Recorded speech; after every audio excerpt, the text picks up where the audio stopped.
দিন আগে হয়, আরবি মাসের রাত আগে হয়, অর্থাৎ পয়লা রবিউল আউয়ালের দিন আজকে। গত রাত ছিল ওটা রবিউল আউয়াল শুরু হয়েছে, অর্থাৎ আজকে যেমন আমরা ইংলিশে বলতে পারি 16ই আগস্ট, রাত আসছে, কিন্তু আরবিতে আগে রাত আসে, দিন পরে আসে। আজকে পয়লা রবিউল আউয়ালের দিন। আমার রাসূল পাক সাল্লাল্লাহু আলাইহি ওয়াসাল্লাম এই মাসে এসেছেন। যে রাসূল না আসলে আমরা কিছুই পেতাম না, আল্লাহ পাক কিছুই বানাতেন না। সেই নবীর আগমনের মাস। নিশ্চয়ই আমরা জানি রমজান মাস বড় নিয়ামতের মাস। কারণ কি? রমজান মাসে আল্লাহর ফেরেশতারা এসেছেন, কোরআন নাজিল হয়েছে, কদরের রাত আছে। যে রাসূল না হলে কোরআনও পেতাম না, ফেরেশতাও আসতো না, সৃষ্টি হতো না। সেই রাসূলের আগমনের মাসের গুরুত্ব কতটা হতে পারে ভাবুন, জোরে বলুন সুবহানাল্লাহ।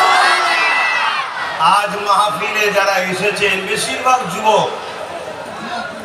আমরা কখনো এখানে লাথি খেয়েছি, কখনো ওখানে লাথি খেয়েছি, কখনো সেখানে লাথি খেয়েছি।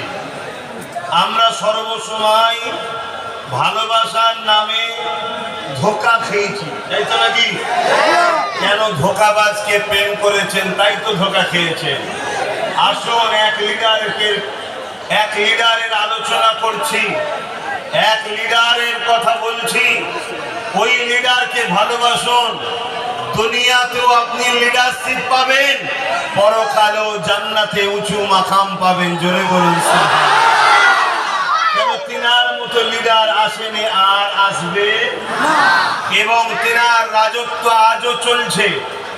তিনি অন্য কেউ নয়, দোনো জাহানের সুলতান আমিন আল্লাহ আব্দুল্লাহ দোলাল নবী হযরত মুহাম্মদ সাল্লাল্লাহু আলাইহি ওয়াসাল্লাম। জোরে বলুন সুবহানাল্লাহ। এর ঝান্ডা ধরে, ওর ঝান্ডা ধরে, এর মিছিলে, ওর মিছিলে যাদের পিছনে ঘুরেছেন সব কটা গাদ্দার ধোঁকাবাজ। আমি এমন এক লিডারের আলোচনা আপনাদের শোনাচ্ছি, তার মিছিলে যান, তার ঝান্ডা ধরুন, তার মিশনে চলুন, দুনিয়াতেও আপনি ইজ্জত ওয়ালা হবেন, আখিরাতেও শান ওয়ালা হবেন। সুবহানাল্লাহ। এই পৃথিবীর নিজাম হলো, ভূমিকাগুলো প্রথম বুঝুন। এই পৃথিবীর সিস্টেম হলো এটা, বয়স বাড়লে ভ্যালু শেষ, বয়স বাড়লে ভ্যালু